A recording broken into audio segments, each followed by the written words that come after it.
माँ तारा रानी कौन थी और क्या ऐसा उस शक्तिपीठ में है, ये मैं आपसे जानना चाहूंगा। आप काबिलियत की बात कर रहे हैं तो काबिल तो कोई भी नहीं है।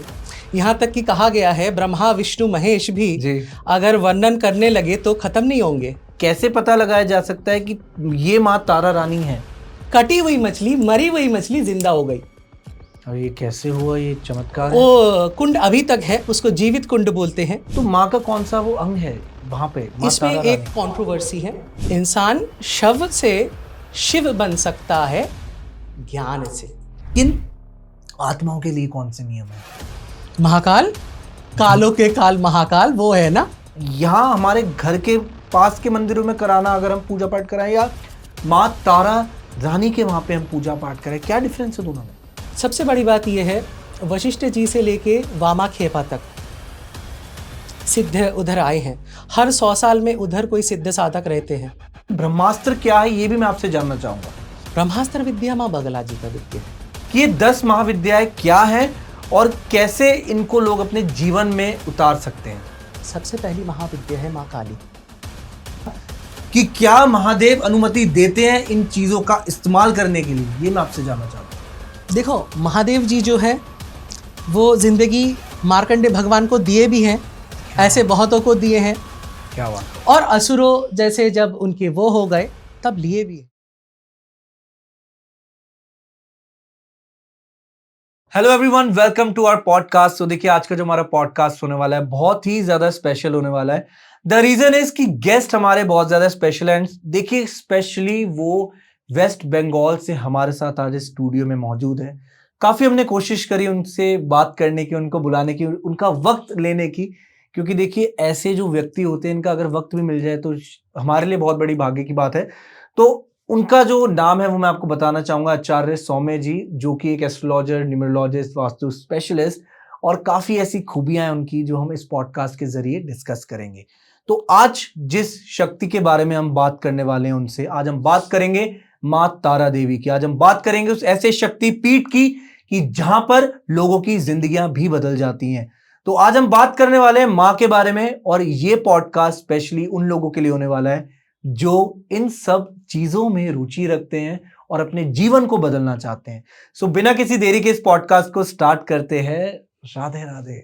राधे राधे, जय जय कामाक्षी। आपने तारा जी का नाम लिए जी। जय जय तारा, जय तारा, जय बाम, जय तारा जी। एंड आचार्य जी, स्पेशली आपने इतना वक्त निकाल के आप हमारे साथ इस पॉडकास्ट में जुड़े हैं, and thank you so much first of all, and welcome to our podcast. Thank you ji, thank you.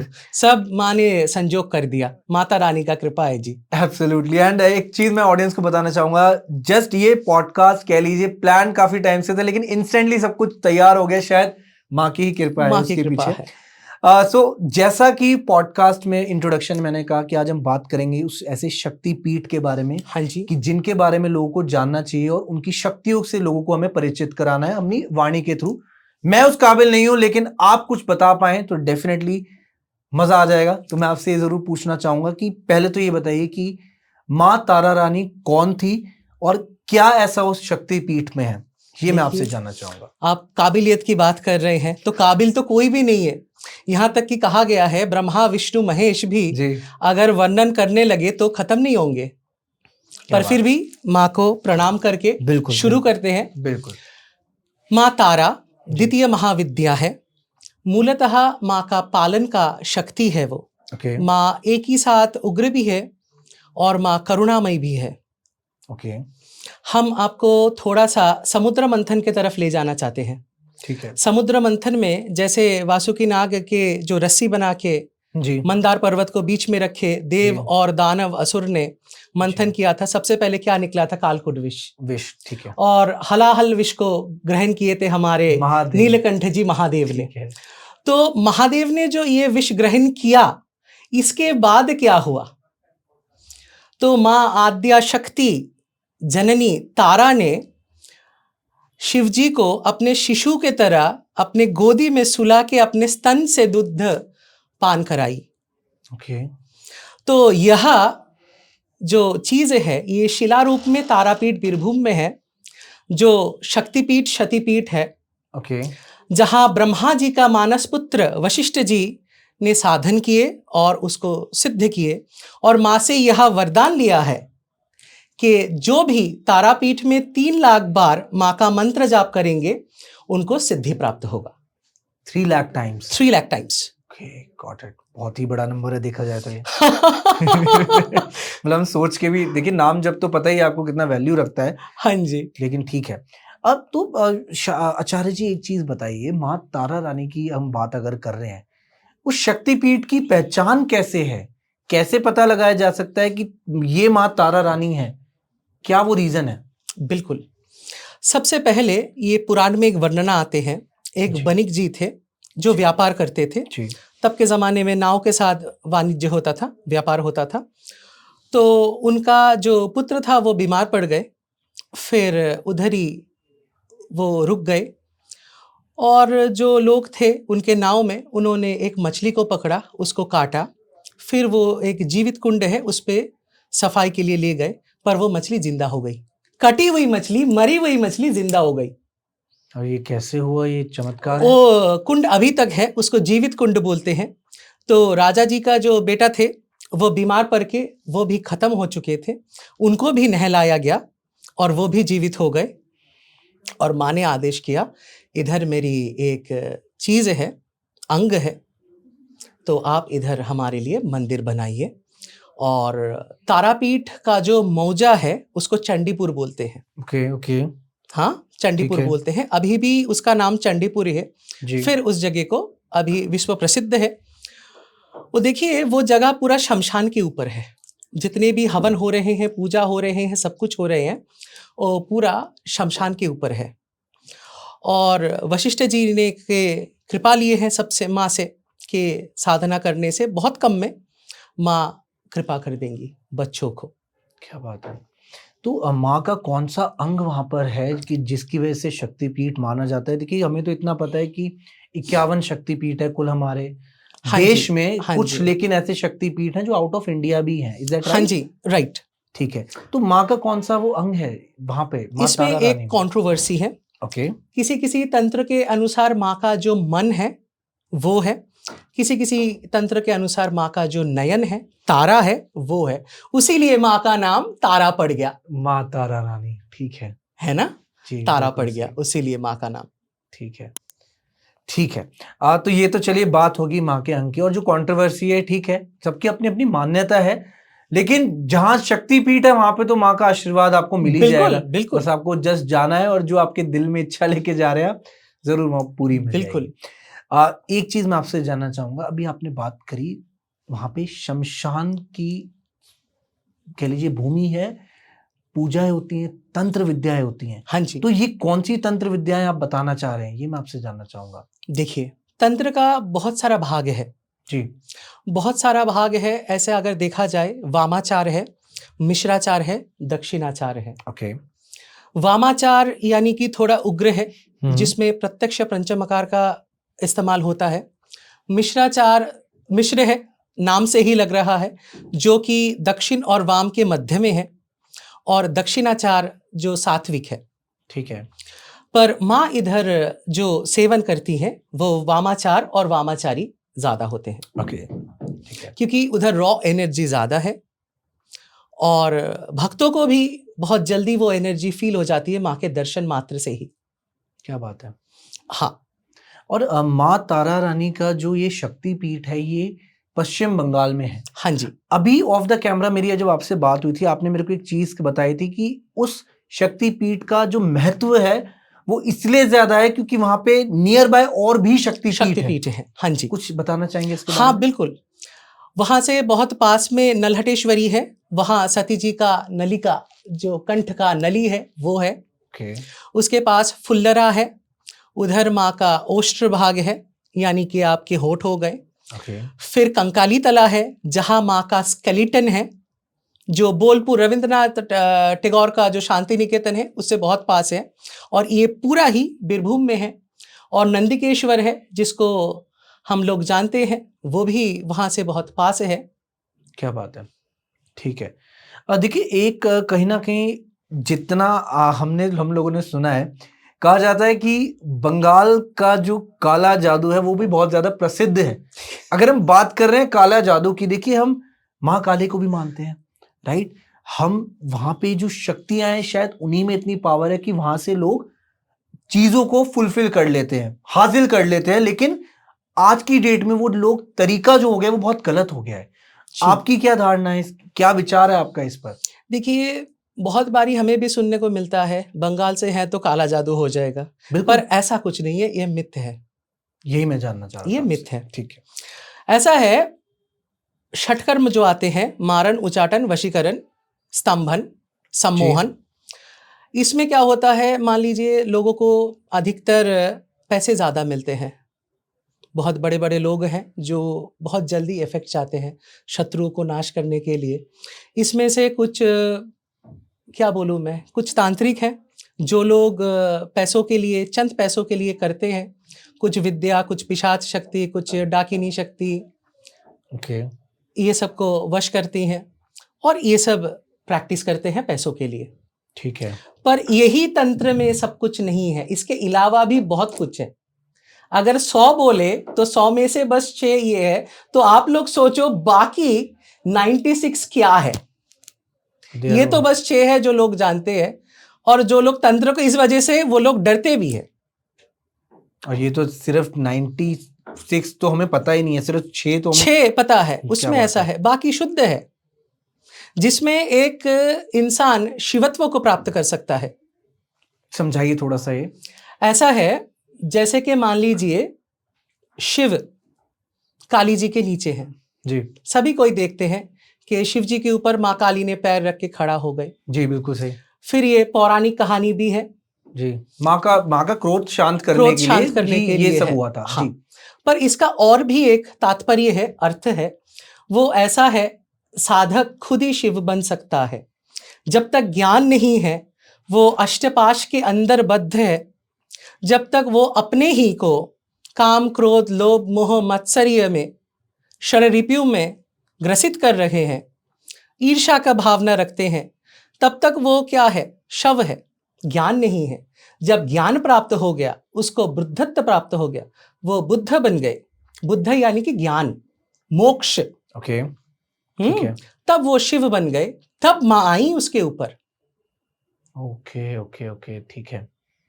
तो इंसान शव से शिव बन सकता है ज्ञान से। बहुत सही बात कही, बहुत सही बात। ठीक है, अद्भुत।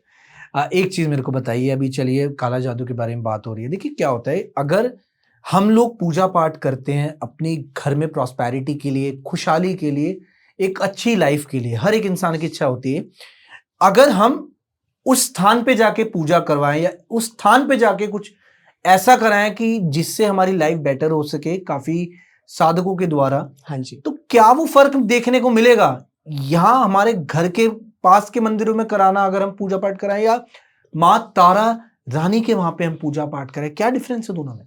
सबसे बड़ी बात यह है, वशिष्ठ जी से लेके वामा खेपा तक सिद्ध उधर आए हैं। हर 100 साल में उधर कोई सिद्ध साधक रहते हैं, ओके, जिन्होंने ये शिवत्व को प्राप्त कर चुके, जो इंसानी मोह माया है इसके ऊपर चले गए, जा चुके। और ये सिद्ध भूमि है, माँ का अंग है, और माँ करुणामयी है। माता रानी का करुणा इतना है, उनके द्वार से कभी कोई खाली नहीं लौटता। तो इसीलिए बहुत कम में माँ को आप बहुत ज्यादा प्रसन्न कर सकते हैं, और जल्द से जल्द आपकी मनोकामना पूर्ण हो जाएगी। देखिए, घर में तो जरूर करना चाहिए, घर में आप माँ का पूजन कर रहे हैं, साधना कर रहे हैं, सब सही बात है, बिल्कुल करनी चाहिए। पर उधर जाके करने से वहां का जो स्थान का महत्व है वो बहुत बढ़ जाता है, क्योंकि वहां माँ सदा जागरूक है। अभी घर में आप मान लीजिए पंडित जी आए हैं, तो वो कलश स्थापना करते हैं जी, प्राण प्रतिष्ठा करते हैं जी, ठीक। पर वहां माँ का प्राण प्रतिष्ठा का जरूरत नहीं है, क्योंकि माँ वहां विद्यमान है, जैसे आप यहाँ विराजमान हैं जी। तो साक्षात है, हम आपके पास है, एकदम प्रत्यक्ष है। माँ उधर ऐसी प्रत्यक्ष है। क्या बात है। मतलब देखिए, मैंने अब तक माँ तारा रानी के दर्शन नहीं करे, लेकिन कह लीजिए शायद एक जरिया बन गया है कि आपके द्वारा बात हो रही है, क्योंकि मेरे को भी काफी कुछ जानने में रुचि है। मैं एक चीज आपसे पूछना चाहूंगा, देखिए जो सुबह का समय बताया जाता है वो बहुत ही ज्यादा शुद्ध बताया जाता है, और जो समय है वो रात 4 से 6 के बीच का एक जो शुभ समय होता है, कि जिसमें अगर आप पूजा या पाठ करते हैं तो वो डायरेक्ट डिवाइन से कनेक्ट होता है एक तरीके से। अब लेकिन जो माँ तारा रानी के जो साधक है वो जितने भी पूजा पाठ करते हैं वो रात्रि में ही करते हैं, ऐसा सत्य है? सत्य है। क्या ऐसा रीजन है, वो ऐसा क्यों? कालरात्रि, मोहरात्रि, दारुण रात्रि, ऐसे बहुत सारी रात्रि का उल्लेख हमारे शास्त्र में है। ठीक है। हाँ जी। तो ये ऐसा है कि रात में भी निस्तब्धता होती है, जब आपकी चारों ओर एकदम शांति रहती है। और कहाँ साधना कर रहे हैं? शमशान भूमि में। सही। शमशान भूमि में है, जहाँ शिकार है और भी वन्य पशु पक्षी लोग हैं, वो लोगों के मध्य में साधक निडर होके और भूत पिशाच की बाधा को रहित होके उधर बैठ के साधना कर रहे हैं, हवन कर रहे हैं, माँ की आराधना कर रहे हैं। मान लो किसी चीज की भी डर नहीं रहा, ना मृत्यु का भय है, ना कुछ खोने का भय है, बस माँ है और आप हो, और कुछ नहीं है। क्या बात है। ठीक है जी शास्त्री जी। अभी आप देखिए वृंदावन में, जैसे आप तारा माँ का बात बोल रहे थे, थोड़ा सा हम वृंदावन के ऊपर आ गए। पता नहीं कैसे निधिवन में कोई रात में नहीं जा सकता, दिन में कोई पाबंदी नहीं है। क्यों? उधर नित्य रास होता है। सही है ना? तो एनर्जी रात में भी बरकरार है उधर, इसीलिए ना और एक्टिव हो जा रही है। वैसे ही माँ तारा की एनर्जी भी रात में बहुत ज्यादा एक्टिव होती है। देखिए मेरे को इतना तो पता लग गया कि दिन भी माँ का है, रात भी माँ का है। बिल्कुल। सूरज भी उनका, चंद्रमा भी उनका। बिल्कुल सही। जैसे उनका आंखें है ना जी, एक सूरज है, एक चंद्र है, और तीसरी नेत्र तो सबके पास है, आपके पास भी है, वो है ज्ञान चक्षु। अगर कोई भी इंसान त्रिनेत्र ऐसे कर ले तो धीरे धीरे धीरे धीरे जैसे फोकस यहाँ पे करते रहेंगे ना, तो उनको भी ज्ञान चक्षु खुलते रहेगा और आगे आगे आगे आगे उनको भी क्लियरिटी के साथ बहुत कुछ दिखने को मिल जाएगा। क्या बात है।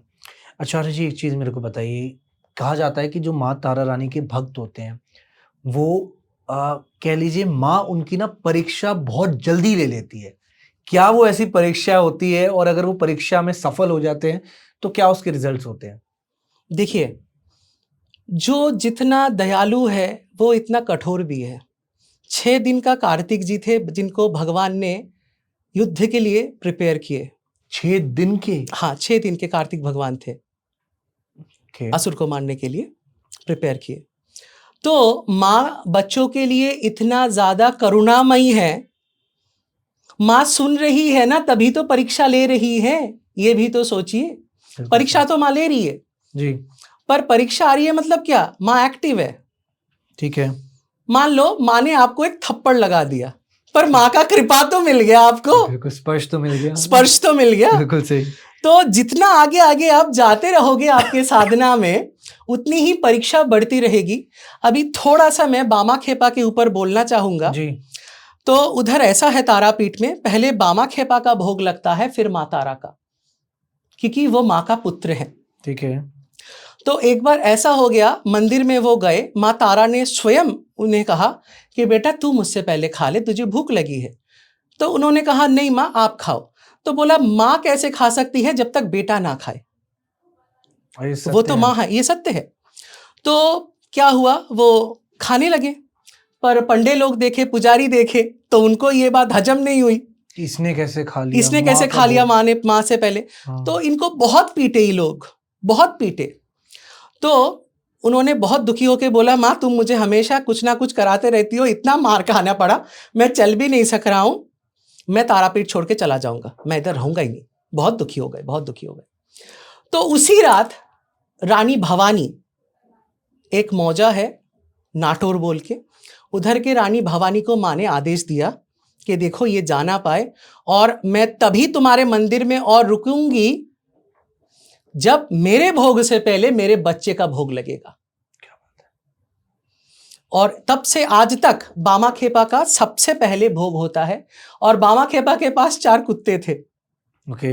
कालू भुलू बोल के, एक काला वाला कालू कलुआ बोलते थे, एक सफेद वाला उसको भुलू बोलते थे, ऐसे करके। और वामदेव वो चारों को लेके एक साथ खाते थे।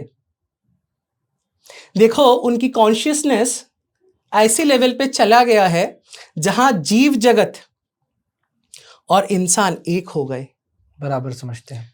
वो बोल रहे हैं कि इनको कुत्ता मत मानो, ये पूर्व जन्म में तांत्रिक थे।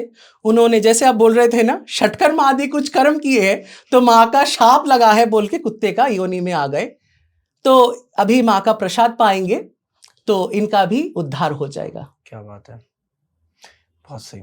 आचार्य जी एक चीज बताइए, अभी कहीं ना कहीं ये भी सुनने में आता है कि कुछ ऐसे शब्द हैं, लाइक कह लीजिए माँ ग्रीन तारा, हरी तारा कह लीजिए, काली तारा, सफेद तारा, ये टर्म्स क्या है? ये मैं थोड़ा सा नहीं समझा, हाँ थोड़ा जी, सा समझा सकते हैं आप? हाँ जी बिल्कुल जी। जो टिबेटियन तंत्र है, वज्रयान बोलते हैं। जी। देखिए बुद्ध जी का जो परंपरा है, बुद्धिस्ट जिसे बोलते हैं, उनमें दो भाग है। एक जो थेरावाद को मानते हैं, जिनको हीनयान बोलते हैं, जी। एक महायान या आपका जो वज्रयान है। ठीक है। जो बुद्ध जी ने कहा है कि सत्य, अष्ट सत्य है, जो इनके ऊपर चलते हैं वो हीनयान है। जैसे दलाई लामा जी हैं और ये लोग हैं, ये लोग पूरे आपके वज्रयान में आते हैं। बुद्धिस्ट भी तारा रानी को मानते हैं। क्या बात है। और वहीं से आ रही है ये ग्रीन तारा, जो प्रॉस्पेरिटी की देवी है। ऐसे बुद्धिज्म में, टिबेटियन तंत्र में 21 प्रकार के तारा है। ओके। हाँ, ब्लैक तारा यानी कि काली शक्ति मान लीजिए, dark energy. Green Tara for prosperity, जैसे आपके ये जो सेट है ये भी ग्रीन है फॉर प्रॉस्पेरिटी। सही बात। फिर ऐसे व्हाइट तारा है नॉलेज के लिए जी। ऐसे लव के लिए भी है रेड। हाँ रेड। ओके, गेस करा, सही निकला। तो ऐसे करके ठीक है, पार्ट है।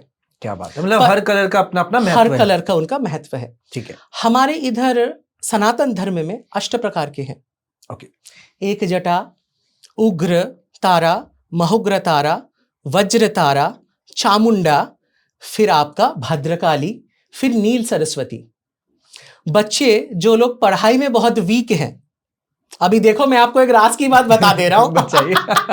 बताइए। बच्चे जो लोग पढ़ाई में वीक हैं, जिनको थोड़ा सा भूल जाते हैं, बच्चे पढ़ते पढ़ते है तो तेज बढ़िया है जी, पर भूल जाते हैं, याद नहीं रख पाते हैं और ज्यादा मार्क्स चाहते हैं जी। वो लोग अगर नील सरस्वती जी का साधना करते हैं, पूजन करते हैं, तो उनको बहुत अच्छा रिजल्ट मिलता है।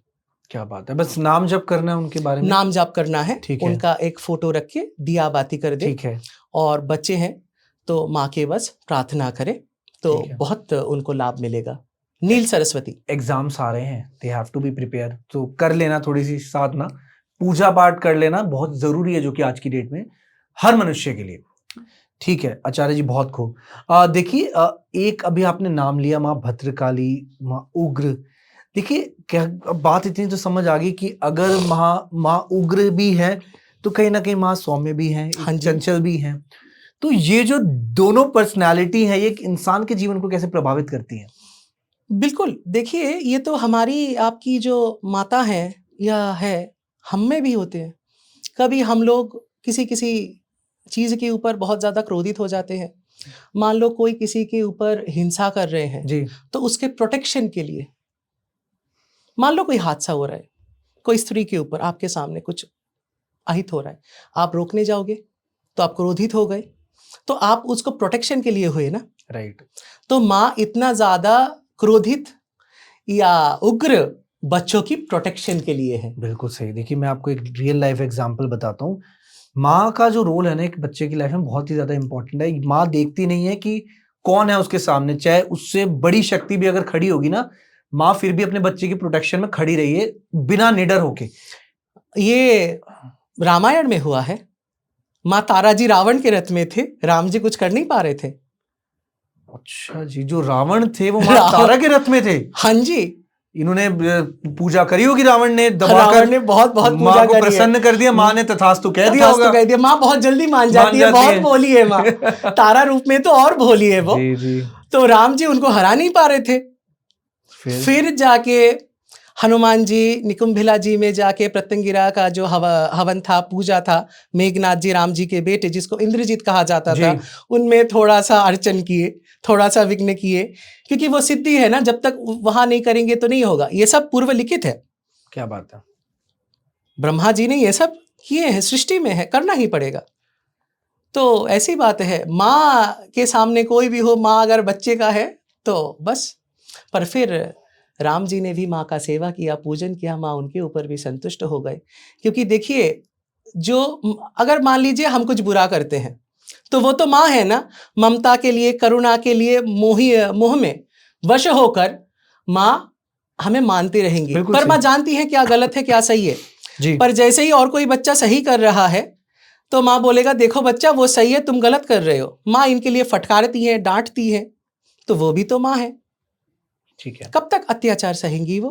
बिल्कुल सही बात। जो सही है वो सही है, जो गलत है वो गलत, चाहे अपना बच्चा क्यों ना हो, सीख तो देनी ही पड़ेगी। सीख तो देनी पड़ती है। ठीक है, बहुत खूब। अब आचार्य जी एक चीज बताइए, माँ तारा रानी को दो तरीके से पूजा जाता है। एक माँ तारा उड़ीसा में है और एक माँ तारा हमारे वेस्ट बंगाल में है। तो क्या डिफरेंस है और शब्दों में क्या डिफरेंस है, वो आप बताएंगे थोड़ा सा? हाँ जी, देखिए, जो तारा तारिणी ओडिशा में है जी, वहाँ सिद्धपीठ है। सिद्धपीठ किसे कहते हैं ये थोड़ा समझ लीजिए। जी बताइए। है ना, जहाँ पे मान लीजिए कोई साधक ने साधना करके उनने सिद्धि प्राप्त की, वो है सिद्धपीठ।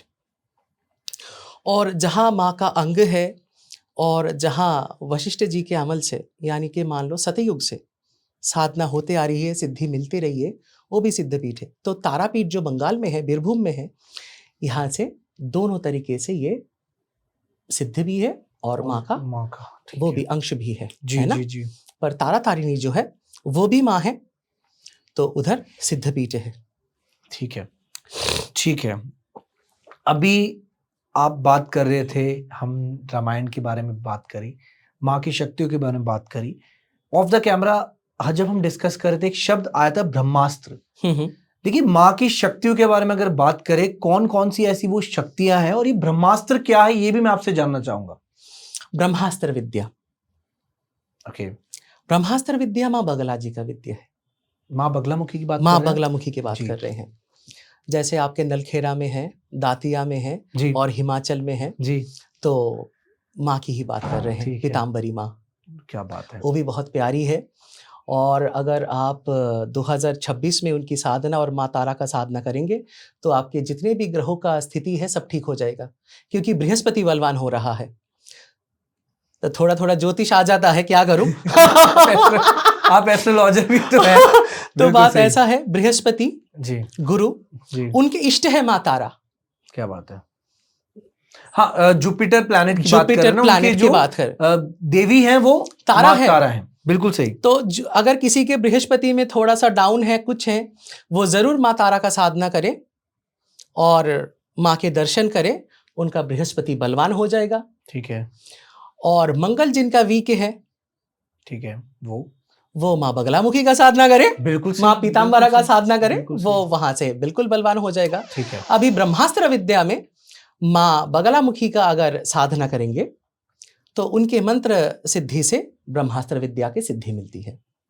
ठीक है, बहुत खूब। भाई, ब्रह्मास्त्र की सिद्धि, देखिए जितना हमने पढ़ा है और काफी मूवीज में भी ऐसा दिखाया गया है कि ब्रह्मास्त्र एक ऐसा अस्त्र है कि जिसके बारे में महाभारत में भी वर्णन है, लेकिन लोग इसको नहीं समझ पाए एग्जैक्टली होता क्या है, दिखता कैसे है। और जैसे मिसाइल एक्टिवेट होता है, ब्रह्मास्त्र को भी चलाने के लिए कुछ मंत्र का उच्चारण किया जाता है। तो क्या वो ताकत लगती है ब्रह्मास्त्र को हासिल करने में और उसको अपने जीवन में लाने के लिए, ये थोड़ा सा बताएंगे? आप तो एकदम राज की बात खोल रहे हो जी। शायद कभी लोगों को थोड़ा बहुत तो पता चले कि कभी भी कोई पॉडकास्ट में इसका एक्टिवेशन के बारे में बात नहीं हुआ होगा। पर हाँ, जरूर आपने पूछा है, हम थोड़ा सा जितना बोल सकते हैं जी, उसके हिसाब से हम बोलते हैं। अगर ब्रह्मास्त्र विद्या के बारे में सही में किसी को सीखना है, जानना है, माँ बगला जी का जो साधना है वो 36 लाख अगर कर ले, जो लोग तांत्रिक है, साधक है, वो जानते हैं 36 अक्षरी जो मंत्र है माँ बगला जी का, उसको अगर 36 लाख करेंगे, और ये कलियुग है, कलियुग में बोला गया है एक काम को 4 बार करने के लिए। ओके। कली चतुर्गुणा, तो 36 into 4 90, ये तो बहुत ज्यादा नंबर हो गया, 100 हाँ जी से भी ज्यादा। हाँ जी। ठीक है और इसके साथ माँ दक्षिण काली जी का एक मंत्र है जी। इन दोनों को अगर मिला देंगे तो ब्रह्मास्त्र विद्या के जो मिसाइल है और उसका एक्टिवेशन दोनों ही हो जाएगा। क्या बात है। और ये ब्रह्मास्त्र का अगर किसी ने यूज भी कर लिया, लेट सपोज एक ऐसा मनुष्य इस धरती पे मौजूद है जिसने सारी क्वालिटीज फुलफिल कर ली, तो क्या अगर वो इसका उपयोग करेगा तो क्या धरती पर भी उसका इम्पैक्ट देखने को मिलेगा? बहुत ज्यादा। आप महाभारत की बात कर रहे थे जी अश्वत्थामा ने प्रयोग कर लिया था, तो फिर कृष्ण जी ने उसको घुमा दिया दूसरे डायरेक्शन में, क्योंकि ये उत्तरा का जो बच्चा है इसको ही नहीं पूरे धरती में इसका असर पड़ता। क्या बात है। अभी ब्रह्मास्त्र महाभारत में यूज नहीं हुआ, पर तब पर भी आज तक जहां पे वो हुआ है कुरुक्षेत्र के वो स्थान में एक कुछ भी उपजाऊ नहीं हुआ है। आप खुद देखो कुरुक्षेत्र में जहां महाभारत हुआ है उधर कुछ भी उगा नहीं है। और इसी बात पे मैं एक बात कहना चाहूंगा कि जब अश्वत्थामा ने अटैक करा था तो उस अटैक के बाद कृष्ण जी बहुत ज्यादा क्रोधित हो गए थे, उनको शापित भी किए थे शापित भी और कहा। उनके ऊपर जो मणि था उसको निकाल दिए। जी। वो अभी तक जीवित हैं, वो उसको भोग कर रहे हैं। क्या बात है। उस कह लीजिए दुष्कर्म का आज भी वो फल क्योंकि भोग रहे देखो हैं। अगर आप उस स्थिति में चले गए, अगर आप सही मायने में इतनी साधना कर ली, इतनी सिद्धि कर ली, तो आप कभी भी जन कल्याण काम को नहीं रोकोगे और ऐसा काम कभी नहीं करोगे जिससे धरती का, मनुष्यों का, जीव जगत का, पशुओं का अकल्याण हो। ये तो हो ही नहीं सकता है। साधु, महात्मा, आचार्य, शास्त्री, सबसे पहला क्या है? अभय। ना मैं किसी का शत्रु हूं, ना मेरा कोई शत्रु है। अभय, अभय प्रदान। बिल्कुल सही। एंड वही बात है कि अगर हम भगवान श्री कृष्ण की भी बात करने लगे, उनकी तो लीलाएं बहुत हैं, उस पर भी एक पॉडकास्ट करेंगे जरूर। लेकिन सच है, उन्होंने यहाँ तक भी कहा था कि अगर तुम्हारे पास ब्रह्मास्त्र की वजह से किसी का जीवन छीनने की शक्ति है तो मेरे पास जीवन देने की शक्ति है। तो यही कन्वर्सेशन में वहां पे उस बच्चे को बचाया गया था कि एक मनुष्य, जब मैं पूरी सृष्टि रच सकता हूं तो एक मनुष्य को नहीं जन्म दे सकता मैं, तो ब्रह्मास्त्र तो वहीं कट गया था। ठीक है, बहुत खूब। एंड अब मैं आपसे कुछ जानना चाहूंगा। माँ तारा रानी की तो हमने बात कर ली, लेकिन आप माँ कामाक्षी की भी कह लीजिए बहुत बड़े पुजारी कह लीजिए, उनकी पूजा बहुत करते हैं, साधक कह लीजिए, तो कौन थी माँ कामाक्षी? उनके बारे में भी कुछ अगर आप बता पाए तो बहुत अच्छा हो। जय कामाक्षी माँ। देखिए, कामदेव जी को आदेश हुआ था शिव जी का तपस्या भंग करने के लिए। ये सुना है मैंने। सुना है ना? ठीक है। तो अभी क्या हुआ, उन्होंने माँ कामाक्षी के पास गई तो काम जी का एक स्वरूप को कामाक्षी माँ ने अपने आंखों में धारण कर लिया। कामाक्षी, कामाक्षी है ये। अक्षी मतलब आंखें, आंखें, जिनके आंखों में काम है। फिर वो गए, शिव जी के ऊपर बाण का प्रयोग किया, फिर शिव जी क्रोधित हो गए और वो भस्म में परिवर्तन हो गए।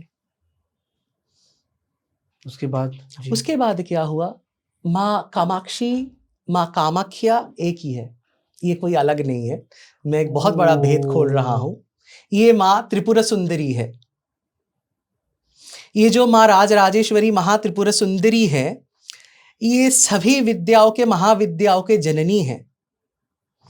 ये जहां बैठती है, जो सिंहासन है, जो जैसे आपका ये स्टूडियो है जी, मान लीजिए माँ का भी एक स्टूडियो है जिसको चिंतामणि गृह कहते हैं। ओके, चिंतामणि यानी कि जहां सब चिंता का खत्म हो जाते हैं। ठीक है। और ऐसा कह लीजिए जहां चिंताओं के साथ लोग चिंताओं से मुक्त हो जाते हैं। ठीक है। हाँ, ऐसे चीज में माँ है। और ब्रह्मा जी, विष्णु जी, महेश जी और ईश्वर जी, ये माँ के ये जो चेयर है ना, वो सिंहासन के चारों पहिए में एक एक है। फिर जो फलक है उसके नाभि के ऊपर माँ बैठी हुई है, कमल के ऊपर। क्या बात है।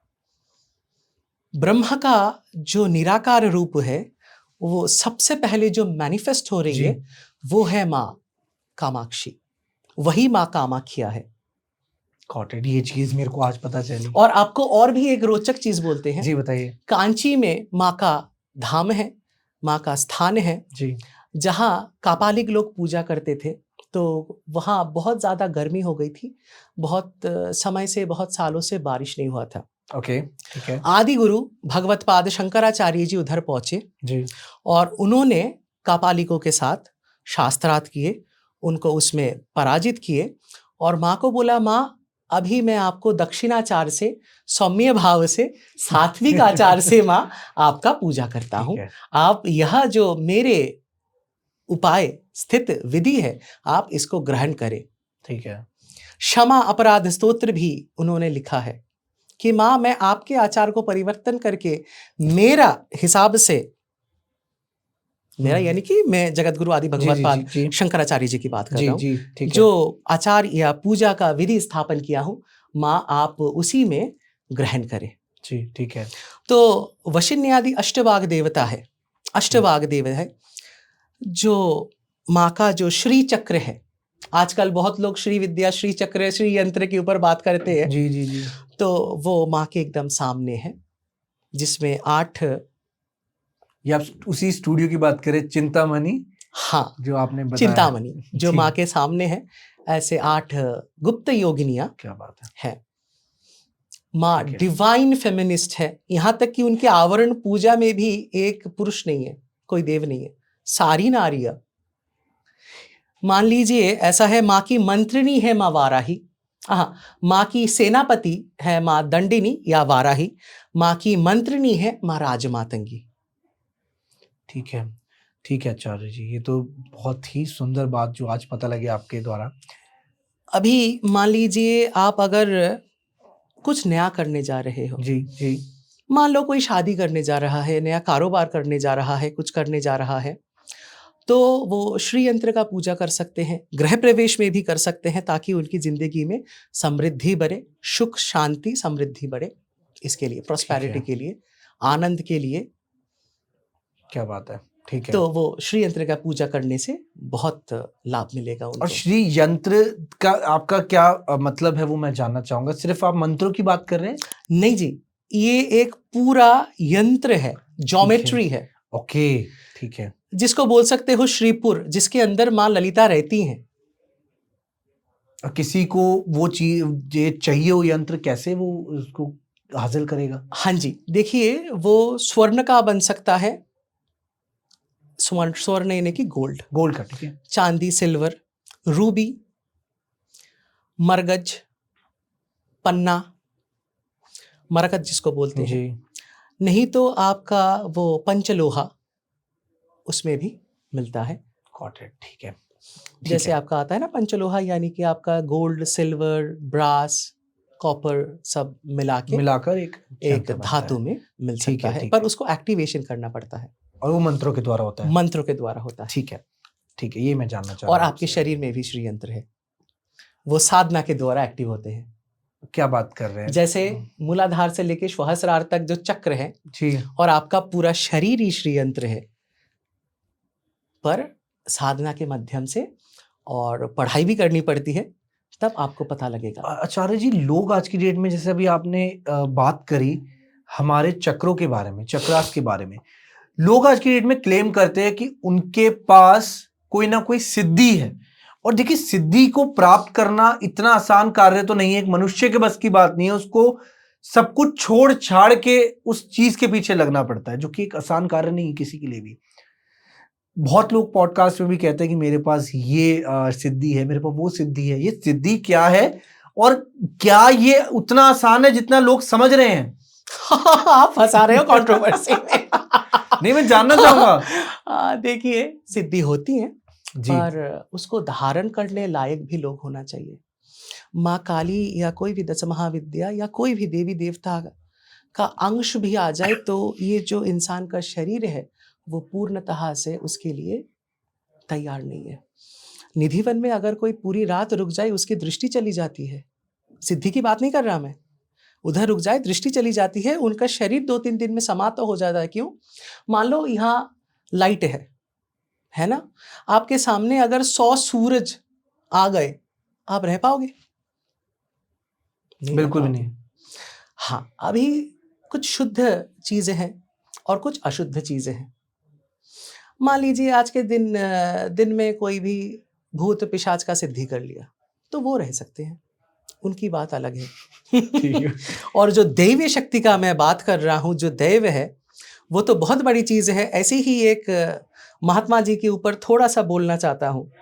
जी बताइए, बिल्कुल बताइए। हाँ जी, राष्ट्रगुरु जी थे, उन्होंने पीताम्बरा शक्तिपीठ का स्थापना उन्होंने की थे। आप महात्मा गांधी की बात कर रहे हैं? नहीं नहीं नहीं नहीं नहीं, किनकी बात कर रहे हैं आप? हम बात कर रहे हैं राष्ट्रगुरु जी, जिन्होंने माँ बगला जी का साधना किए हैं, उनको सिद्ध किए हैं जी। और दातिया में उनका माँ पीताम्बरा जी के मंदिर है। दातिया में जब भारत और चाइना का वॉर था, उन्होंने सिद्धि से पूरा चाइनीज सेना को स्तंभन कर दिया था। ये है सिद्धि। एक दो आदमी को स्तंभन नहीं, पूरी सेना को स्तंभन किया था। वो भी किसके लिए? राष्ट्र रक्षा के लिए।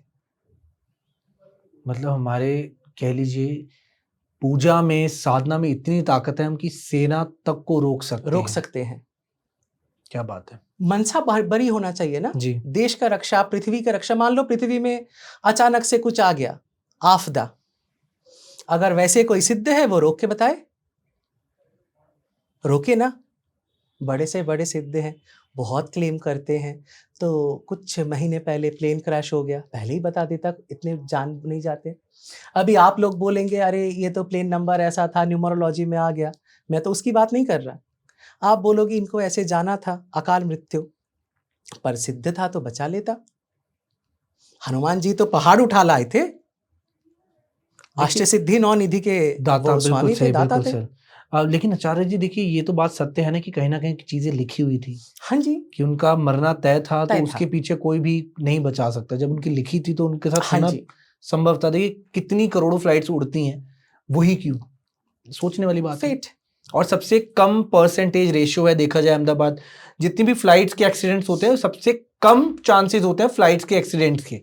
सबसे ज्यादा चांसेस होते हैं रोड एक्सीडेंट्स के। तो flights is a very rare, मतलब 99% फ्लाइट्स में कोई इशू नहीं मिलेगा, 0.1% में अगर हो सकता है इशू। अभी एक टोटका बता दो। बता दीजिए। ये बता दीजिए। मान लीजिए घर से बहुत दूर सफर के लिए जा रहे हैं जी, बहुत घर में ही मिल जाएगा, 1 चम्मच चावल जी, आप थोड़ा सा उसमें आपकी सांस दे दीजिए, ऐसे करके आधा आपके साथ ले लो, आधा आपके पूजा की जगह में रख दो। 2 चम्मच दूध सर से लेके घुमा के चंद्रमा को प्रणाम करके आप उनको अर्घ के हिसाब से दे दो और चले जाओ। आपके चंद्र बलवान हो जाएंगे, तो अकाल मृत्यु, एक्सीडेंट हो गया, रोड एक्सीडेंट हो गया, ट्रेन एक्सीडेंट हो गया, इससे मृत्यु नहीं होगी, वो बच जाएंगे। क्या बात है। ये बहुत बड़ी टोटका दे दिया मैंने आपको। बहुत आसान है, लाइक टफ बहुत नहीं आसान, है। एकदम हर कोई घर में निकलते वक्त ही कर सकता है। ठीक है, बहुत सही। सेफ साइड के लिए भाई प्रोटेक्शन लेके चलो आज की डेट में। ठीक है आचार्य जी, अभी आपने शब्द लिया 10 महाविद्याएं, और जैसा कि माँ तारा रानी के बारे में भी आपने बताया, लेकिन मैं आपसे शॉर्ट में जानना चाहूंगा कि ये 10 महाविद्याएं क्या है और कैसे इनको लोग अपने जीवन में उतार सकते हैं। देखिए, सबसे पहली महाविद्या है माँ काली। ओके। माँ काली सृष्टि तत्व है। क्या तत्व है? सृष्टि तत्व। ठीक है। उनके गले में 51 मुंडमाला है। हिंदी में क ख ग घ न, ये सारे मुंड का प्रतीक है।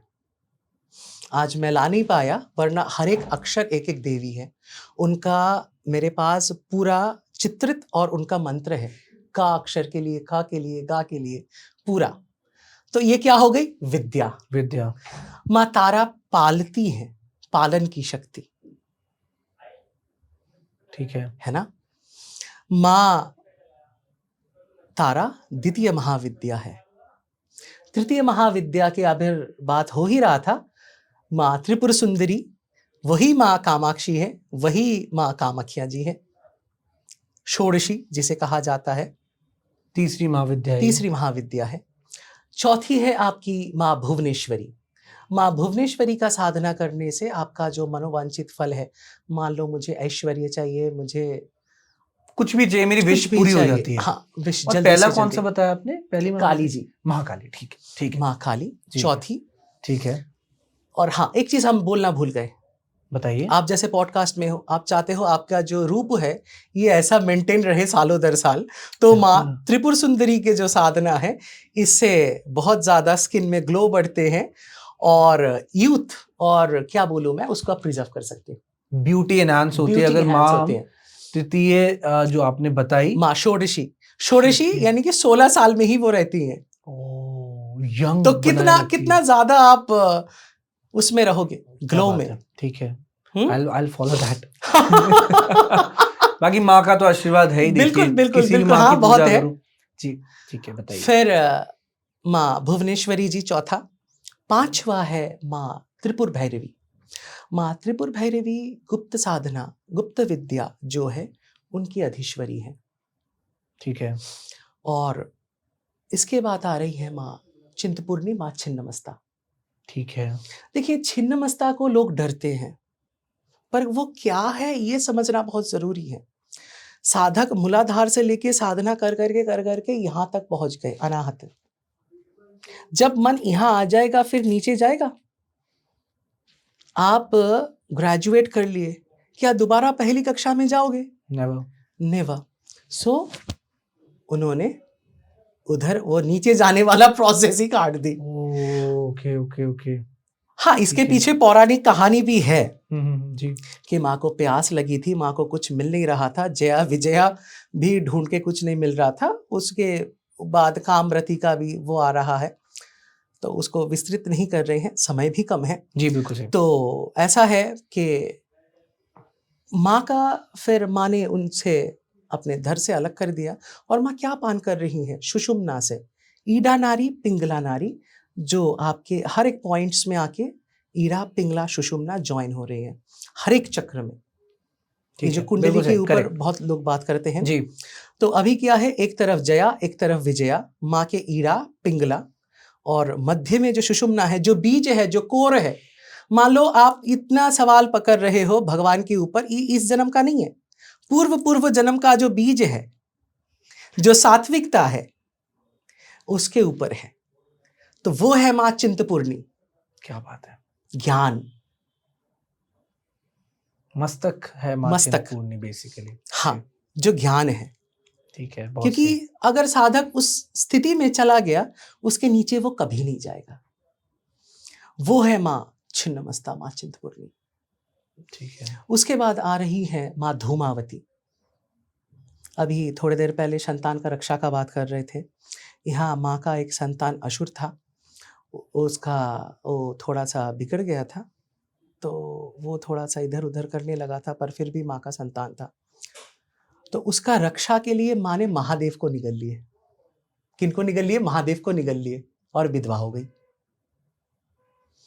तो माँ अपने संतान के हेतु कुछ भी कर सकती है, यहां तक कि पति से भी लड़ सकती है।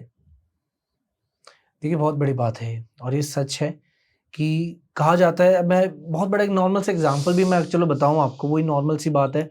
अगर हम कह लीजिए श्री राम को प्रसन्न करना चाहते हैं, माँ सीता का नाम लो। अगर हम महादेव को प्रसन्न करना चाहते हैं, माँ पार्वती का नाम लो। अगर हम कृष्ण भगवान को प्रसन्न करना चाहते हैं, माँ राधा का नाम लो। तो एक स्त्री की जो इंपॉर्टेंस है वो एक प्रायोरिटी ही रही है। हाँ, वो कभी बदल नहीं सकती। नहीं, तो ये तो सत्य है, बिल्कुल सही बात है। तो यहाँ आ गया माँ धूमावती। माँ धूमावती की, हाँ, वो वृद्धावस्था में है। ओके, वृद्धावस्था में बूढ़ी औरत के जैसे माँ उस स्थिति में है। फिर माँ को बहुत अनुताप हुआ, फिर माँ के क्रंदन हुए, माँ शोक में पड़ गई। शिव के बिना वो क्या करेंगी? शक्ति अधूरी है। ठीक है, जैसे शिव शक्ति के बिना अधूरी है, वैसे शक्ति भी तो शिव के बिना अधूरी है। सही। फिर शिव जी आ गए। फिर ऐसा है माँ बगला जी, जो मूलतः ब्रह्म विद्या और प्रोटेक्शन की देवी है। ठीक है। इसके बाद आती है मातंगी माँ, जैसे वाचिक शक्ति है, जैसे हम लोग बोल रहे हैं, ये कला भी तो है ना, वाक कला। ओके। फिर जो लोग गाना गाते हैं, बजाते हैं, तो इनके लिए बहुत उपयोगी होती है। ये तांत्रिक सरस्वती भी बोल सकते हैं इनको, बहुत जगह में कहा गया है माँ मातंगी। और ये थी हमारी 9वीं महाविद्या। 9वीं महाविद्या। ठीक है। हम्म, ठीक है। माँ मातंगी बहुत ज़्यादा रॉ एनर्जी भी हैं और इनको उच्छिष्ट चांडालिनी भी कहीं कहीं कहा गया है जी ये छोड़ के भी माँ का राज मातंगी रूप है। जी जो लोग बांसुरी बजाते हैं उनके लिए वीणा श्यामला जी हैं, राज श्यामला जी हैं। फिर आती है माँ कमला, ऐश्वर्या धन सबकी देवी, जो कि आपके शुक्र का इष्ट भी है, जो शुक्र ग्रह है उसका इष्ट भी है। ठीक है, बहुत सही। ये हमारी होगी 10 महाविद्या की एक महाविद्याएं। छोटी सी वर्णना, क्योंकि अगर वैसे करेंगे तो आपकी 10 एक पॉडकास्ट कम पड़ जाएगा। बिल्कुल सही, बट एक नॉलेजेबल कंटेंट जो मेरे को हमें चाहिए था, जो मेरे को जानने की आवश्यक थी, और स्पेशली हमारी ऑडियंस के लिए जानना बहुत जरूरी था कि 10 महाविद्याएं एग्जैक्टली क्या है। क्योंकि देखिए इनका रिलेशन सीधा माँ से है। माँ की शक्तियों के बारे में जो वर्णन है वही हमारी 10 महाविद्याएं हैं, और अगर इनको आपने जान लिया अपने जीवन में, शायद इससे ऊपर फिर कुछ नहीं है। नहीं। ठीक है, अब आचार्य जी ये तो होगी माँ के बारे में बात, लेकिन जहां हम पॉजिटिव एनर्जीज के बारे में बात करते हैं वहां कहीं ना कहीं नेगेटिव एनर्जीज का भी रोल आता है। क्योंकि हमारा जो कह लीजिए भूलोक है, संतुलन के बेस पे ही चल रहा है, तो 50-50 है सब कुछ, राइट।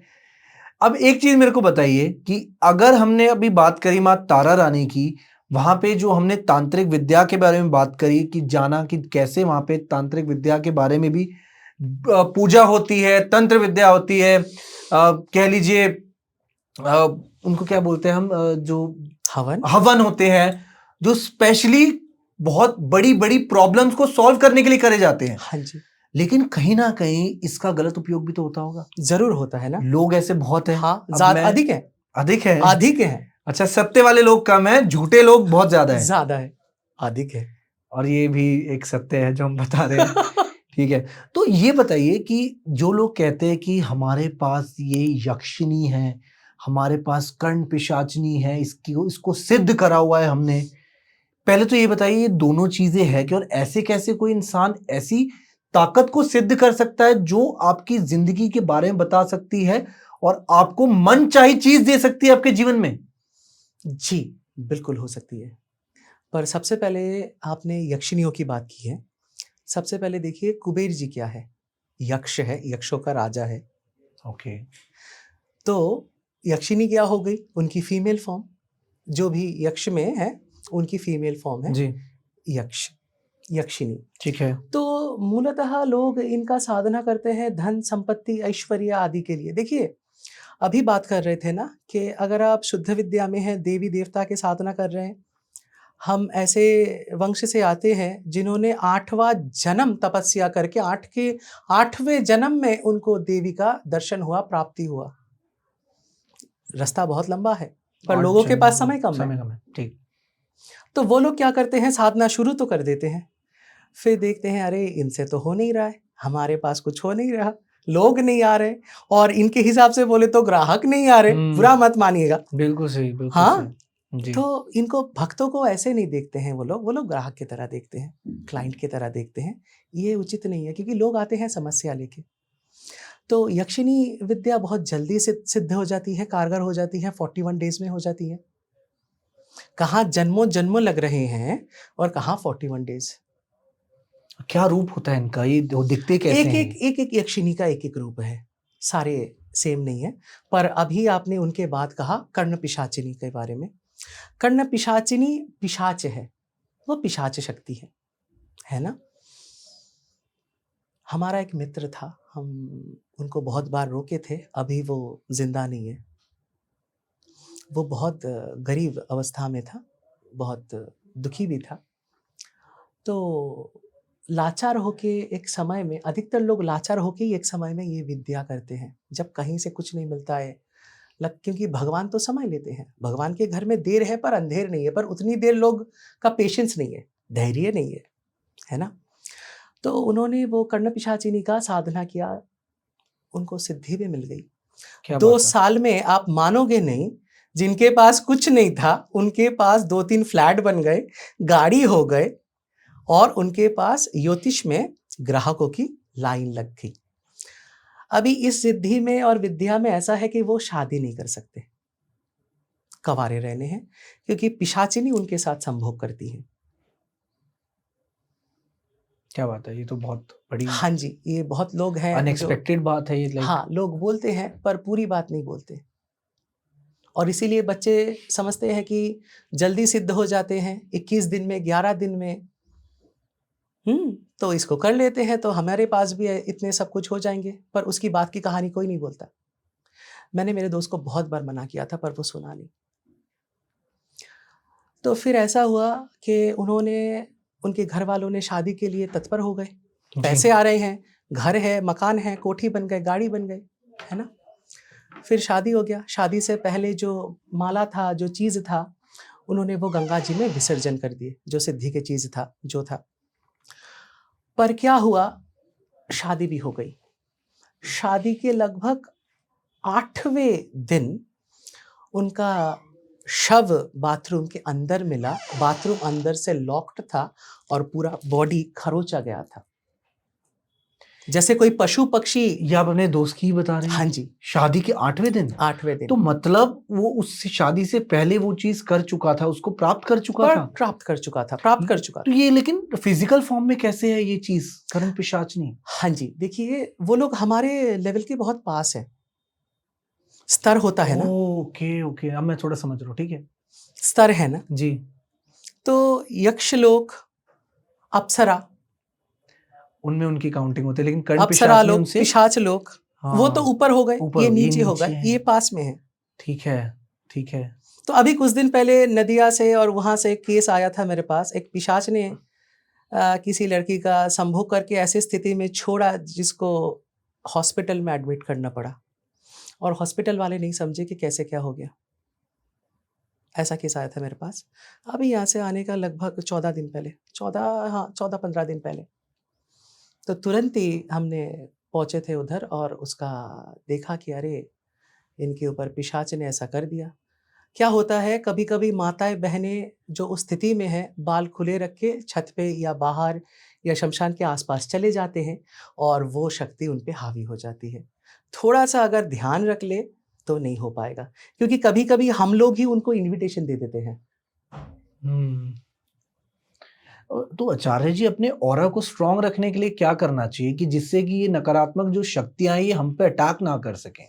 नमक के पानी से नहा सकते हैं, इससे आपके ऊपर एक शील्ड बनेगा। इसके अलावा देखना, भगवान भी त्रिभंग मुरारी मूर्ति में पैर को क्रॉस करके बैठे हैं। मान लो अगर आप जाना नहीं चाहते, फिर भी कोई नेगेटिव है उसके पास जाना ही पड़ेगा, तो अपने जिह्वा को आप रोल करके ऐसे बंद कर सकते हो, तो ये लॉक हो गई। ऐसे फिंगर क्रॉस करके आप लॉक कर सकते हो, ऐसे ट्विस्ट करके लॉक कर सकते हो। और अगर आप ज़्यादा से ज़्यादा साधना कर रहे हैं तब भी आपकी ऑरा बहुत स्ट्रांग होती है। हनुमान चालीसा का नित्य पाठ कर सकते हैं, वज्रंग बाण का नित्य पाठ करें उसके साथ। अगर आपको और भी कुछ चाहिए तो दुर्गा सप्तशती में देवी कवच हैं, रावण जी भी इनका नित्य पाठ करते थे। क्या बात है ना। हाँ जी, अगर आप एक बार वो पिशाच योनि को सिद्ध कर लिए तो 1000 साल आप उस पिशाच योनि में कैद हो गए, आपको मुक्ति नहीं मिलेगी और आप भगवान की साधना नहीं कर पाएंगे, आप बंध जाएंगे उसी एनर्जी में। ये कोई नहीं बताता। आप भी वैसे हो जाएंगे, मतलब अगर आपने उसको सिद्ध कर लिया तो। ठीक है आचार्य जी, एक अभी रिसेंटली मूवी आई है भय। अब उस मूवी में एक पैरानॉर्मल इन्वेस्टिगेटर है, Gaurav Tiwari, I guess this is the right name. तो उनके साथ भी कुछ ऐसा होता है कि वो, उनके पास कुछ ऐसी पावर्स हैं कि इंट्यूशंस कह लीजिए बहुत स्ट्रांग थी उनकी, तो जिसकी वजह से वो पैरानॉर्मल इन्वेस्टिगेटर बने। अब उसमें वेब सीरीज में क्या है कि एक सडन सब कुछ अच्छा चल रहा होता है, वो काफी लोगों की हेल्प भी करते हैं, आउट ऑफ इंडिया अपने नियर बाय कंट्रीज में लोगों की हेल्प भी करते हैं, उनकी एक सोसाइटी भी उन बनाते हैं, बिल्ड करते हैं, अपनी कंपनी खड़ी करते हैं। लेकिन एक दिन एक रूम में, बाथरूम में उनकी डेड बॉडी मिलती है और उस बॉडी में गले में निशान होता है कि किसी ने गला दबाया हो, और बहुत छोटा सा बाथरूम है वो। हालांकि मैं स्टोरी रिवील नहीं करूंगा, वो देखिएगा। So I am not promoting, but एक स्टोरी यहां से भी निकल कर आती है कि उस मूवी में एक बड़ी अच्छी बात कही है कि देखिए, इंसान भी अच्छे होते हैं, बुरे होते हैं, और वहीं आत्माएं भी अच्छी होती हैं, बुरी होती हैं। लेकिन इंसान को सजा दी जा सकती है क्योंकि सरकार ने रूल्स बनाए हैं, गवर्नमेंट के लॉज हैं, लेकिन आत्माओं के लिए कौन से नियम है? महाकाल, कालों के काल महाकाल वो है ना। लेकिन ये बात बिल्कुल है, महाकाल है, लेकिन इंसान अपना जीवन ही जब खत्म हो जाएगा तो फिर तो सब कुछ ही समाप्त है। उसके बाद की लड़ाई तो हमें नहीं पता। हमें नहीं पता मृत्यु के बाद हम कहाँ जा रहे हैं, हम महाकाल के पास जाएंगे, हम कहाँ जाएंगे। लेकिन एक माता ने तो अपने बच्चे को खो दिया ना। हाँ, देखिए श्री रामकृष्ण जी के नाम सुने होंगे, विवेकानंद जी के गुरु। जी जी। श्री रामकृष्ण जी के गॉस्पेल में एक बहुत अच्छी कहानी है। अगर आप भूत भूत करते रहोगे तो भूत की योनि में ही चले जाओगे। अगर आप देव देव या देवता देवता करते रहोगे तो आप देवता की योनि में चले जाओगे। अभी ये इंसान के ऊपर है, वो क्या चाहते हैं। जैसे हमारे प्रेमानंद जी हैं, वो राधा नाम जापने को सबको बोलते हैं। बहुत मानता हूं। नाम जापने से ऐसा होता है कि वो जो देवी का शक्ति है, जो राधा रानी का शक्ति है, उनका कृपा आपके ऊपर बना रहता है, ईश्वर का कृपा बना रहता है। राधा राधा बोलो, कामाक्षी बोलो, दुर्गा बोलो, शिव बोलो, हरि बोलो, राम बोलो, पर भगवान का नाम करो। क्या बात। भगवान के ऊपर रहो, ताकि मान लो इस जन्म में कुछ अधूरी भी हो साधना, अगले जन्म में पूरी हो जाएंगे। पर एक बार अगर अधोगति को प्राप्त हो गए तो उस नरक से आके दोबारा शुरू करने में तो और समय चला जाएगा। बिल्कुल सही, बिल्कुल सही। तो इसीलिए अभी ये जो कहानी है मूवी का, वो पता नहीं, अभी कहता है ना कि भूतों के जो झाड़ने वाले होते हैं ओझा लोग, पहले ओझा शब्द का इस्तेमाल होता था, अभी बहुत पैरानॉर्मल एक्टिविस्ट बहुत कुछ हो रहे, पर बात ऐसा है कि वो वही उन्हीं के हाथों में मारे भी जाते हैं, क्योंकि आपको पता नहीं आप कितने बड़े एनर्जी के साथ खेल रहे हो। इनकी भी एक स्तर है। वही बात मैं आपको कहना इनकी भी एक लेवल है, वैसी भूतों का भी लेवल है। अगर आप देखा जाए तो भूत तो हमारे महादेव के गण हैं। बिल्कुल सही बात। माँ काली के तारा के गण हैं। ये लोग भी परीक्षा लेते हैं तांत्रिकों का। ओके। अगर आप शमशान में एक दिए के नीचे बैठे हो, कहीं पे कुछ नहीं है, साधना कर रहे हो, एक समय के बाद सबसे पहले जो परीक्षा लेने के लिए मां भेजती है, इन्हें भेजती है कि तुम निडर हो या तुम आसन छोड़ के जाने वाले हो। अगर आसन छोड़ दिए तो गए। इतना विश्वास अटूट होना चाहिए कि माँ की शक्ति पे, कि माँ से ऊपर कुछ नहीं, माँ के ऊपर कुछ नहीं है, हमें कुछ नहीं होगा। बहुत सही। एक मैं आपसे जानना चाहूंगा कि आपने अपने जीवन में कभी ऐसा कुछ महसूस करा या आपका कहीं ऐसा पाला पड़ा हो किसी ऐसी शक्ति से कि जहां पर आपको अपने हाथ खड़े कर देने पड़े और सब कुछ आपने माता पर छोड़ दिया हो, माँ तारा पर छोड़ दिया हो, माँ कामाक्षी पर छोड़ दिया हो? कभी ऐसा कोई ऐसा मोमेंट आपकी लाइफ में आया हो? हाँ जी, बहुत बार। कोई आप बताना चाहेंगे? देखिए, हम हॉस्टल में थे बैंगलोर में, तब पढ़ाई करता था जी, और हमारे हॉस्टल ग्रेवयार्ड के ऊपर है। अधिकतर बच्चों को कहा भी जाता होगा, डराने के लिए सीनियर लोग बोलते हैं कि ग्रेवयार्ड के ऊपर हॉस्टल है। हाँ, ये हॉस्टल ग्रेवयार्ड के ऊपर ही क्यों बनते हैं? क्योंकि सस्ते जमीन मिलते हैं ना।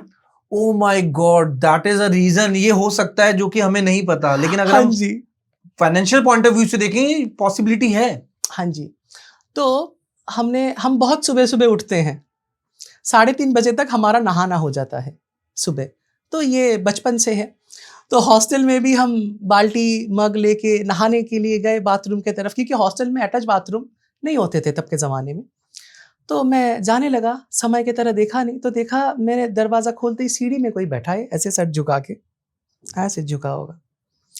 तो मैं गया, हमने सोचा कि अमुक व्यक्ति है, अमुक मेरा दोस्त है, सहपाठी है, तो मैंने उसके नाम से बुलाया। मेल था या फीमेल? मेल था। ओके, लड़का बैठा था। लड़का बैठा था।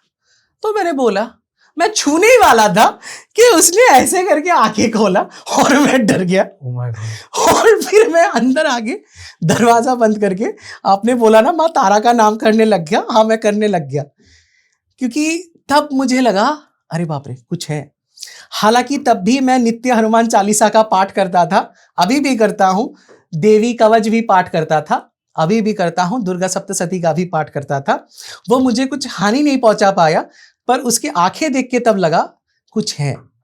पर तब हमने ठान भी लिया, ये जो भी है ऐसा कुछ करना चाहिए, ऐसा कुछ होगा ताकि इसकी आत्मा को भी मुक्ति मिले। तभी मुझे दिमाग में आ गया। तब हम 16-17 साल के थे। तो हमने उस प्रेतात्मा का नाम नहीं पता, कुछ नहीं पता। हमने क्या किए, हमने हॉस्टल में ही बैठ के कहीं से 108 तुलसी का जुगाड़ किए, थोड़ा फूल का जुगाड़ किए, बहुत सुंदर, विष्णु सहस्त्र नाम का पाठ किए। उनके आत्मा का क्या नाम है पता नहीं, पर उनके ऊपर सोच के, चिंतन करके भगवान विष्णु को 108 तुलसी का अर्पण किए। क्योंकि ये लोग कहीं ना कहीं कुछ चीजों से बंध जाके प्रेत होते हैं। और क्या पता ये आपके माध्यम से वो चाह रहे हो कि कुछ आप उनका हाँ, भला कर दें। ऐसा बहुत बार होता है, पॉसिबिलिटी है। मैं आपको ऐसा एक एग्जांपल देता हूँ। जी बताइए। आप जा रहे हो रात में, आपके पास से और एक जन भी जा रहे हैं, एकदम माला कंठी तिलकधारी, ठीक है। आप उनको पूछते हो मंदिर कहाँ है, वृंदावन के पास ही है। हम भटक गए थे, बांके बिहारी मंदिर का रास्ता हमें नहीं मिल रहा था रात को। और कब की बात है ये लगभग आपके 2015 की बात है। ठीक, आज से 10 साल पहले। हाँ जी, 15 की बात है।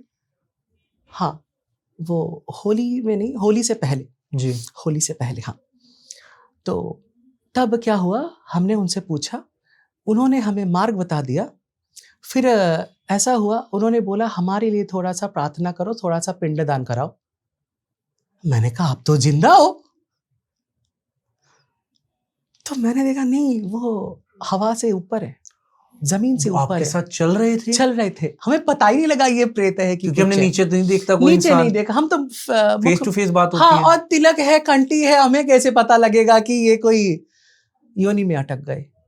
पता लगा वो भक्ति करने के लिए वृंदावन आए थे, पर कुछ चोरी किए और कुछ घिनौनी काम किए, वो हम बोलना नहीं चाहते हैं। तो उनके लिए पिंडदान और साधु सेवा भंडारा आदि करने से उनका आत्मा को शांति मिल गया। मतलब ऐसे भी लोग मिलते ऐसे हैं। साधकों के साथ बहुत होता है कि मान लीजिए उनके आत्मा की शांति के लिए वो लोग आपके पास आ रहे हैं। क्या बात है। पहले पहले एकदम जब छोटे थे तब डरते थे। 15 साल 16 साल की हॉस्टल की कहानी मैंने आपको बताई। जी, जी, जी। तब से हमने सोच लिया अगर ऐसा कुछ है, हम कभी आज तक भूतों की प्रेतों की कभी की साधना किए नहीं, क्योंकि हमारे लिए तो माँ सब है। क्या बात है। और देखिए आज भी ऐसा कई लोग अगर ऐसी प्रॉब्लम से जूझ रहे हो, अगर आप तक पहुंचना चाहें तो आप उनकी मदद कर सकते हैं। हाँ, जरूर करते हैं, जरूर करते हैं। ठीक है, जितना होता है हम करते हैं। क्योंकि देखिए लोग अगर कहीं पे कुछ भूल के वजह से कुछ तरीके से फंस गए हैं, कुछ दिक्कत में आ गए तब, पर अगर कोई लालच में उनको सिद्ध कर लिया तो ये तो उनका लालच है। आपने किसी को इनविटेशन देके बुलाए हो मेरे घर में, आप आइए जी, सही, तो उनको आप कैसे भाओगे। अब अभी आपने रिसेंटली बड़ी अच्छी बात कही कि इनवाइट शायद हम ही करते हैं, तो हमें भी थोड़ा ध्यान रखना चाहिए अगर ऐसी स्थिति में अगर हम कहीं जा रहे हैं, या स्पेशली गर्ल्स को, क्योंकि उन पे अटैक्स करने शायद ये एनर्जीज को आसान लगता है जब उनके वो धर्म चलते हैं। ओके, उनके जो मासिक धर्म है, ठीक है, तब थोड़ा सा अगर प्रिकॉशंस ले ले तो जरूरी ज्यादा बेटर है। तब थोड़ा सा मेंटेन हो जाए तो बेटर है। और कुछ कुछ भूतनियां होती हैं ओके, जो लड़कों पे हावी होते हैं। ये भी सच है। हाँ जी, थोड़ा सा कुछ बताएंगे इसके बारे में। देखिए कर्ण पिशाचिनी मूलतः लड़कों को ही ज्यादा जल्दी सिद्ध होती हैं, लड़कियों को नहीं, क्योंकि वो संभोग करना चाहती हैं। ठीक है। तो ऐसे और भी पिशाचिनियां हैं जो मान लो सुंदर लड़के हैं आप जैसे, डरो नहीं महाराज डरो चलो, मैंने तो कॉम्प्लीमेंट लिया, बस उसके बाद नहीं सुन रहा, आप बताइए। हाँ, चलिए। ऐसे क्या होते हैं, परफ्यूम लगा लिया, इत्र लगा लिए, कब्रिस्तान के पास से या कहीं से जाने लगे, तो उनके जो अंदर की जो इच्छाएं जो संभव नहीं हो पाए उनके जीवन दशा में, तो वो संपूर्ण करने के लिए वो उनके पीछे हो लेते हैं। क्या बात है। मतलब वही है कि अपनी जो इच्छाएं अधूरी रह गई है वो ऐसे जरिए ढूंढती है कि जिनसे उनकी इच्छाएं पूरी हो जाए। हाँ जी, देखो ये प्रेत बनते क्यों हैं ये समझना है। इन्होंने ऐसे काम करते हैं घिनौनी से घिनौनी, जिनको यमराज जी ने फिर लेते नहीं है और फिर ये बन जाते हैं ऐसे। फिर ऐसा होता है कुछ काला जादू वाले होते हैं। सही बात, बिल्कुल सही है ना। तो इनके आत्मा को वो वश करते हैं, वश करके उनसे काम लेते हैं। और जब भी उस आत्मा को मौका मिलता है तभी ये को मार देता है, ये काला जादू वाले तांत्रिक को, क्योंकि वो भी चाहते हैं मुक्ति। बिल्कुल सही। भली वो प्रेत योनि में है, उसको भी मुक्ति ही चाहिए एट द एंड। अब आचार्य जी, एक चीज मेरे को लगती है कि जैसे मैं सोचता हूँ, अपने मन में मेरे एक क्वेश्चन आ रहा था, तो क्या होता है कि जब अगर कोई ऐसी एंटिटीज या कोई नेगेटिव स्पिरिट्स आप पर अटैक करती है, देखिए अगर आपके किसी क्लोज वन को भी हर्ट करती है, और आज की डेट में ऐसे केसेस बढ़ गए हैं, मुझे नहीं पता क्यों बढ़ गए हैं, या वो फेक है real, I really don't know, but cases बहुत सुनने में मिल गए हैं क्योंकि अवेयरनेस बढ़ गई है। लोग अब सोशल मीडिया पर भी चीजों को बताने लग गए और काफी लोग मदद में आए हैं, जैसे आप लोगों की मदद कर रहे हैं, काफी लोग ऐसे हैं जो लोगों की मदद करने के लिए आगे बढ़कर हेल्प कर रहे हैं। लेकिन अगर किसी की क्लोज वन को कोई हर्ट कर देता है, तो वो जो व्यक्ति है जिसके क्लोज वन को मार दिया गया है किसी एंटिटी ने, तो वो भी तो बदले की भावना लेगा मरने के बाद। लेगा, जरूर लेगा। वो कैसे छोड़ देगा उस प्रेत को या उस भूत को या भूतनी को? वो तो नहीं छोड़ेगा मरने के बाद भी। तो ये चीज थोड़ा सा मैं आपसे जानना चाह रहा हूँ, इस केस में क्या होना चाहिए? हाँ, देखिए ऐसे होता है कि भूत प्रेत हो गए, पिशाचिनी हो गए, जो भी हो गए, ये सारे महाकाल के अंडर है। बिल्कुल सही, बिल्कुल सही। अगर देखा जाए तो कुछ तरीके से महागणपति के अंडर है, क्योंकि वो गणेश है, सारे गणों के ईश है जी। तो उनके अंडर भी है, तो उनके द्वारा आप इनको सजा दिला सकते हो। वही आपने जो बात करी, लॉस जो महादेव द्वारा बनाए गए हैं, उसके ऊपर कोई नहीं उसके है। ऊपर कोई इधर अगर खून हो रहा है, इसके लिए तो जज है, कोर्ट है ना? तो वहां पे भी एक रूल है, नियम है जो ईश्वर ने बनाए हैं, और आप उन पे भरोसा रखिए, वो आपको न्याय जरूर दिलाएंगे। बहुत खूब। एंड जाने से पहले मैं एक चीज और पूछना चाह रहा हूँ आपसे। एक शब्द आता है जिन। हाँ जी। जिन कैसे डिफरेंट है इन शक्तियों से? क्योंकि कहा जाता है कि जिन का जो स्रोत है वो अग्नि है, अग्नि से बने हैं वो, तो इन पर कोई भी चीजें लागू नहीं होती या इन पर कोई भी नियम लागू नहीं होते, क्या ये सत्य है? नियम तो उनका भी है, एनर्जी बहुत स्ट्रांग है। ठीक है। और काफी बार जिन शादी भी कर चुके होते हैं, और उन लड़कियों की जो अधूरी इच्छाएं हैं उनको भी पूर्ण कर चुके होते हैं, बड़ी से बड़ी इच्छा। जिन मतलब मनुष्य रूप में भी होते हैं? मनुष्य रूप में नहीं होते, उनकी एक अलग योनि है। ओके। वही जैसे आपने बताया कि स्टेजेस होती हैं, ये भी हमारे एक स्टेज मनुष्य के क्लोज हैं। हाँ, ये भी क्लोज है। ओके। जैसे हमारे शास्त्र में ब्राह्म राक्षस है, ब्रह्म राक्षस, तो वैसे जिन भी है, जिन जिन्नात आदि है। इनका तोड़ क्या है? इनका तोड़ भी आपको उन्हीं से पता करना पड़ेगा जी। और नहीं तो आपको उसके ऊपर और ज्यादा रिसर्च करना पड़ेगा। हालांकि वो बता देते हैं, अगर उनको अगर वैसा कुछ चाहिए होगा तो, पहले तो नहीं बताते। ओके। हाँ, पर देखिए मान लीजिए कभी उनके साथ पाला पड़ गया, कभी कभी हो जाता है, शमशान में बहुत बुरी से बुरी एंटिटी आ जाती है। कभी कभी और कोई तांत्रिक आपके ऊपर प्रयोग करना चाहते हैं आपको रोकने के लिए, बंधक के लिए, और मारण क्रिया ही ऐसे है, तो उन्होंने मान लीजिए जिन का प्रयोग कर दिया।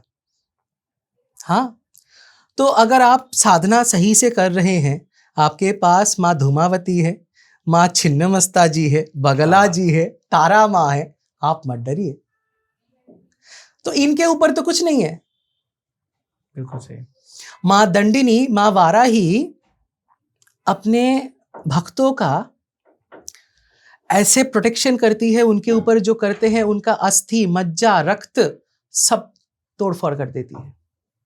हाँ, आपके लिए एक टोटका और दे देता हूँ। बताइए। हाँ, ये जो जिन बोल रहे हैं, के लिए, सुरक्षा के लिए जी, जो जिन है, काला जादू है, मुस्लिम तंत्र हो गया, और भी जो है चीजें हैं, ये सब हो गए, लोग परेशान हो जाते हैं। वाइल्ड बोर जो वराह है, उसका दांत होता है, अगर वो कोई धारण कर ले, बुरा से बुरा काला जादू करके दिखाए, उसके ऊपर कुछ नहीं असर होगा। सुअर की दांत की बात? हाँ जी, जो जंगली सुअर है, हाँ, बहुत पावरफुल है।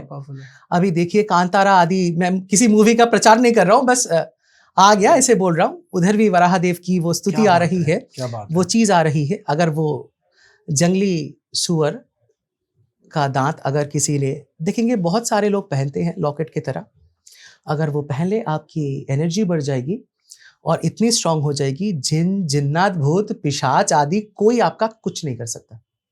वो इतनी प्योर है, इतनी स्ट्रांग है। क्या बात है। अभी बात करते करते एक और आई ये चीज, तो मारण क्रिया के बारे में बात कर रहे हैं। आज की डेट में कहा जाता है कि कितने ज्यादा ऐसे तांत्रिक हैं जो क्लेम करते हैं कि हम मारण क्रिया करा सकते हैं, लेकिन मैं आपसे जानना चाहूंगा कि क्या महादेव अनुमति देते हैं इन चीजों का इस्तेमाल करने के लिए? ये मैं आपसे जानना चाहता हूँ। देखो, महादेव जी जो है वो जिंदगी मार्कंडे भगवान को दिए भी हैं, ऐसे बहुतों को दिए हैं। क्या बात है। और असुरों जैसे जब उनके वो हो गए तब लिए भी हैं जी। अच्छा, जो बोल रहे हैं मैं मारण में सिद्ध हूं, तब आपको तो जीवन जैसे लेने की बात कर रहे हो तो दो भी दे के प्रमाण करो ना। एक सूखी पेड़ रख दीजिए, सूखी पेड़ रख दीजिए, उनमें प्राण या जान फूंक के दिखाए, बस की नहीं, उनके बस की नहीं। तो अगर आप किसी को जीवन दे नहीं सकते तो लोगे कैसे? सही बात। हाँ, ऐसे क्लेम वाले तो बहुत है, सेल्फ प्रोक्लेम्ड बोल दूं तो ये चीजें सच ज्यादा है। होती हैं ये चीजें?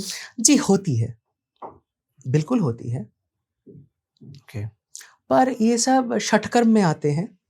जो देखिए, हर काम का एक कार्मिक लॉज है। अगर मान लीजिए किसी ने आपको 100 करोड़ दे दिया किसी को मारने के लिए हाई लेवल में, आपने उसको तो मार दिया, सपोज मान लीजिए, पर जो जान आपने लिए हैं इसका जो पाप है, रावण जी को जो राम जी ने मारे थे उसके बाद राम जी को भी प्रायश्चित करना पड़ा कि ब्राह्मण की हत्या थी एक तरीके से। ब्राह्मण की हत्या थी। यहाँ तक कि ब्रह्मा जी का 5 सिर हुआ करता था, उन्होंने थोड़े से इधर उधर कुछ गलत काम कर लिए थे, तो उसके वजह से महादेव ने त्रिशूल के साथ उनका 5वां सिर हटा दिया। वो कपाल उनसे छूट नहीं रहा था,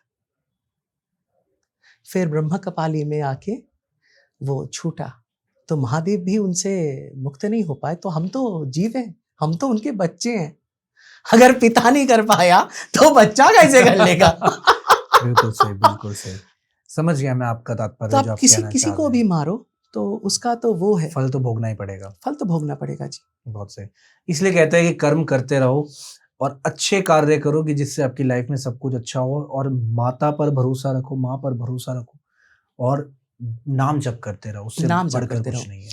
माँ पे भरोसा करो या शिव जी पे करो, जिनके ऊपर आपकी आस्था हो उनके नाम करते रहो। इसमें घर में एक पॉजिटिविटी बनती है।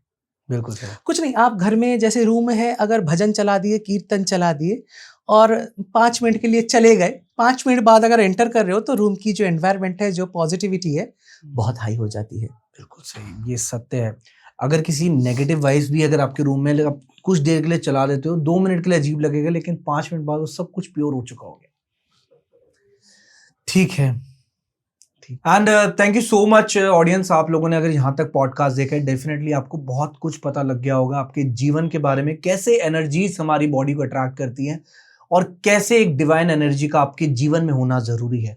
देखिए, डर सबको लगता है, लेकिन अगर आपका विश्वास अटूट है ना, तो यार डर आपके लिए कुछ भी नहीं है, और डर के आगे जीत है। अगर आपके पास शक्ति है, शिव है, तो उससे बढ़कर कुछ नहीं है। तो भरोसा रखिए भगवान पर और नाम जप जरूर करते रहिए, जिससे कि आपकी लाइफ में पॉजिटिविटी बनी रहे और कोई ऐसी नेगेटिव एनर्जीज आपको छू भी ना पाए।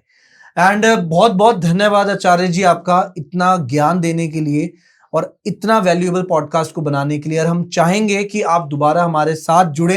एंड ऑडियंस, मैं आप पे छोड़ता हूं कि कुछ अपना फीडबैक शेयर कीजिए कि आप क्या सुनना चाहते हैं, और आचार्य जी के बारे में भी जरूर बताइएगा। और अगर आप कोई भी समस्या से जूझ रहे हो तो आप आचार्य जी को भी रीच आउट कर सकते हैं। डिस्क्रिप्शन में डिटेल्स मेंशन है, जितना हमसे हो सकेगा हम बात करेंगे। और अगर आपकी प्रॉब्लम्स को आप कमेंट्स में भी मेंशन करना चाहो, तो हम कोशिश करेंगे उनका रिप्लाई देने के लिए आचार्य जी के थ्रू। सो मिलते हैं आपसे एक ऐसे ही थॉट प्रोवोकिंग टॉपिक पे, और ऐसे ही हम बात करेंगे जीवन के बारे में, और ऐसे ही लाते रहेंगे अमेजिंग पॉडकास्ट ऐसी अमेजिंग गेस्ट के साथ। This is Shubh B signing off from our podcast. Thank you so much everyone, and again thank you so much. धन्यवाद आपके टीम को, आपके सभी मेंबर्स को।